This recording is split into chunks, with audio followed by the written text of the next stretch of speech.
Hi guys, I'm just going to show you a little install we've done on a Toyota Vellfire. This is the older series here, which as you can see at the curved dash here. So as you can see this screen here, what we've put in all up into here is obviously what you get, and all these buttons down here. So as you see, your original hazard buttons and AC panels work with this one here. This is the home page.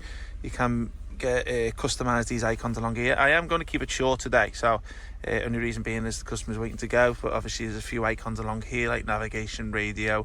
You can play your movies and music through a USB pen on these ones here. This one's a CarPlay and Android Auto app if you want to use that way. Here's the radio interface here. You can, let me have a little look, 1 second.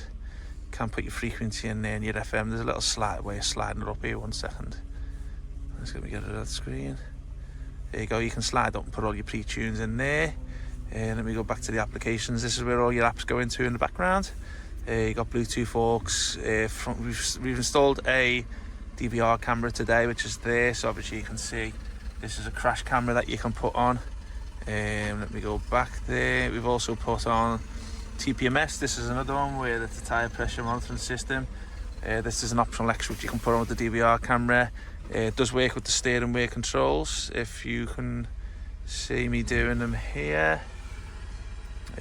Also it's got your built-in Google Play Store here. It's got a weather app. You can pretty much customize whatever you want. So say download any apps. You put Netflix and all that type of stuff on here.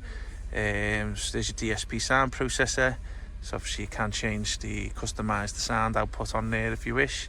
As you can see, it's nice and responsive. It does come with, yeah, thank you, mate. It does come with a Snapdragon processor, which basically you get in a lot of the smartphones today. It is quite quick and responsive. It is an 8-core processor. This panel here shows you that one there, which obviously shows you all your AC and your information you can change from heaters and stuff like that. Okay, hope you liked the video. Sorry it's a bit short. Bring another one soon. Okay, thanks a lot. Bye bye.